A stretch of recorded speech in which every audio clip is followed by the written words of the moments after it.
बिस्मिल्लाहिर्रहमानिर्रहीम। अस्सलाम वालेकुम everyone, it's me Anam. Hope so कि आप सब ठीक होंगे। गोल्ड के वीकली एनालिसिस आप लोगों के साथ शेयर करने जा रही हूँ। उसके लिए सबसे पहले चलते हैं हम फॉरेक्स फैक्ट्री पे, देखते हैं कि इस वीक कौन कौन से मेजर फंडामेंटल्स हैं जो गोल्ड पे इम्पैक्ट कर सकते हैं। बात की जाए मंडे 28 अप्रैल की, तो मंडे को यूएसडी की कोई भी हाई इंपैक्ट न्यूज मौजूद नहीं है। ट्यूसडे को देखा जाए 29 अप्रैल को यूएसडी की हाई इंपैक्ट न्यूज मौजूद है जो शाम के 7 बजे है, जॉर्ज स्टॉप ओपनिंग। वेडनेसडे की अगर बात की जाए तो वेडनेसडे को भी यूएसडी की हाई इंपैक्ट न्यूज मौजूद है जो शाम के 5:15 बजे है। ADP non farm employment change और 5:30 बजे है advance GDP employment cost index, ये शाम के 5:30 बजे है। 7 बजे भी यूएसडी की एक हाई इंपैक्ट न्यूज मौजूद है, core PCE price index. Thursday को देखा जाए तो थर्सडे को भी यूएसडी की हाई इंपैक्ट न्यूज मौजूद है, शाम के 5:30 बजे है अनएम्प्लॉयमेंट क्लेम। एक और न्यूज मौजूद है जो शाम के 7 बजे है, आईएसएम मैन्युफैक्चरिंग पीएमआई। फ्राइडे को देखा जाए तो फ्राइडे को भी यूएसडी की 3 हाई इंपैक्ट न्यूज मौजूद है जो शाम के 5:30 बजे है, average hourly earning, non farm employment change, unemployment rate. ये तो थे वो फंडामेंटल्स जो गोल्ड पे इम्पैक्ट कर सकते हैं। चलते हैं गोल्ड के टेक्निकल चार्ट पे और देखते हैं कि इस वीक मार्केट हमें कहां से अच्छी पॉसिबिलिटीज देगा। ये मैंने गोल्ड का वीकली चार्ट ओपन किया है। सबसे पहले हम ये देखते हैं कि इस वीक की कैंडल ने कैसे क्लोजिंग की है। इस वीक की कैंडल ने ऊपर से रिजेक्शन लेके यहाँ पे क्लोजिंग की है, लेकिन हम इसके एनालिसिस करने के लिए हम इसका हाई और लो मार्क कर लेंगे और देखेंगे कि इस वीक मार्केट ने हमारे लिए कौन से फ्रेश एरियाज जो है वो बनाए हैं। इन फ्रेश एरियाज के ऊपर या नीचे हमारे लिए कौन सी पॉसिबिलिटीज गोल्ड में मौजूद है। अब हम चलते हैं डेली टाइम फ्रेम पे और देखते हैं कि मार्केट वहां पे हमें कहां से अच्छी पॉसिबिलिटीज देगा। ये तो थे वीकली चार्ट के हाई और लोज, ठीक है। और अब देखिए कि मार्केट इसमें हमारे लिए कहां से अच्छी पॉसिबिलिटीज बना रहा है। अगर इस वीकली लो के नीचे देखा जाए तो यहाँ पे मार्केट ने एक बाय इनगल्फ बनाई है, हम सिंपली इसको मार्क कर लेंगे।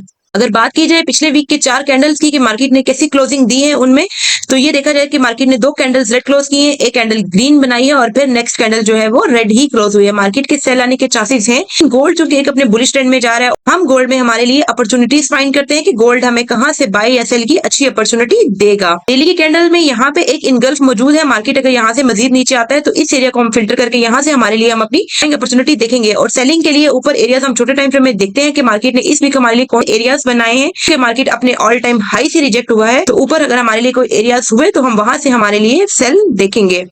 H1 के बाद चलते हैं हम H4 में और देखते हैं कि मार्केट हमें वहां पे कहां से अच्छी पॉसिबिलिटीज देगा। ये H4 का चार्ट है। यहाँ पे हम देख लेते हैं कि मार्केट ने हमारे लिए कौन से फ्रेश एरियाज बनाए हैं। देखा जाए तो यहाँ पे मार्केट ने एक सेल इनगल्फ बनाई है, हम इसको मार्क कर लेते हैं। ये H4 की सेल इनगल्फ है और ऑल टाइम हाई पे है। इसके अलावा यहाँ पे भी हमारे पास एक सेल इनगल्फ मौजूद है, इससे भी हमें स्ट्रक्चर के लिहाज से सेलिंग मिल सकती है, लेकिन यहाँ से हम हमारी सेल कंफर्मेशन के बाद ही लेंगे। ये H4 के एरियाज है और लास्ट वीक मार्केट ने जो फ्रेश एरियाज बनाए हैं ये हमारे लिए वो वाले एरियाज है। इनका ज्यादा एक्सपेरिमेंट नहीं है, लेकिन हम यहाँ पे कंफर्मेशन देखेंगे। अगर मार्केट ने हमें कोई कंफर्मेशन दी तो हम यहाँ से अपनी सेल लेंगे। इसके अलावा ये जो नीचे हमने डेली में एरिया मार्क किया था, ये जो हमारे लास्ट वीकली लो से नीचे है, यहाँ पे मार्केट ने H4 में डबल बाय इनगल्फ बनाई है। एक ये वाली बाय इनगल्फ है, डेली मार्केट ने फिर अगेन से यहाँ पे बाय इनगल्फ बनाई है, तो हम इसको फिल्टर कर लेंगे। ये एरिया हमारे लिए काफी इंपॉर्टेंट हो सकता है जो 3210 से 3231 के बीच में है। यहाँ से भी हम अपनी बाइंग पॉसिबिलिटीज देखेंगे। अगर मार्केट यहाँ तक रिट्रेसमेंट लेता है तो यहाँ से हमें अच्छी बाइंग मिल सकती है। ये वाला एरिया बी इंपॉर्टेंट है, इस पे भी नजर रखना जरूरी है। ये ऑलमोस्ट 3329 से 3360 तक का एरिया बहुत बड़ा है क्योंकि ये H4 का एरिया है, लेकिन हम इसको छोटे टाइम फ्रेम में फिल्टर करके देख लेंगे कि मार्केट हमें यहाँ पे कहां से अच्छी पॉसिबिलिटीज देगा, फिर हम यहाँ पे कंफर्मेशन के बाद एंट्री लेंगे। 4 के बाद हम चलते हैं H1 में और देखते हैं कि वहां पे मार्केट हमें कहां से अच्छी पॉसिबिलिटीज देगा। ये H1 का चार्ट है गाइस। आप देखिए कि हमने ये जो H4 की इनगल्फ मार्क की थी, मार्केट ने यहाँ इस एरिया में 2 इनगल्फ बनाई है। एक इनगल्फ ऊपर है, सिंपली इसको फिल्टर कर लेते हैं। एक इनगल्फ ये ऊपर है जो ऑल टाइम हाई पे है। सेकेंडली हमारे पास ये वाली इनगल्फ है, थर्डली ये वाली भी मौजूद है, लेकिन हम मार्केट का बिहेवियर देखेंगे। जहां से मार्केट हमें अच्छी कंफर्मेशन देगी हम वहीं से हमारी सेल लेंगे। H1 में हमारे पास ये वाली अपॉर्चुनिटीज मौजूद है सेलिंग के लिए। इस एरिया से भी हम अपनी सेल देख सकते हैं। ये एरिया भी सेल के लिए काफी इंपॉर्टेंट है। अगर मार्केट छोटे टाइम फ्रेम पे हमें कोई कंफर्मेशन देता है हम यहाँ से भी अपनी सेल लेंगे। इसके अलावा ये वाला एरिया भी मार्केट में काफी इंपॉर्टेंट है क्योंकि यहाँ पे एक ब्रेकर का जोन भी है और इसी जोन में मार्केट ने एक इनगल्फ भी बनाई है, तो इस एरिया पे भी नजर रखना जरूरी है। सेलिंग के लिए इतने सारे एरियाज हैं, इसका मतलब ये नहीं कि आप हर एरिया से ही सेल लेना स्टार्ट कर दे। जिस एरिया से मार्केट हमें अच्छी कंफर्मेशन देगा हम उस एरिया से सेल लेंगे। ये H1 के जोन हैं सारे। अगर मार्केट हमें इस एरिया से अच्छी कंफर्मेशन देता है तो हम यहाँ से सेल लेंगे, नहीं तो यहाँ से, नेक्स्ट यहाँ से और थर्डली यहाँ से।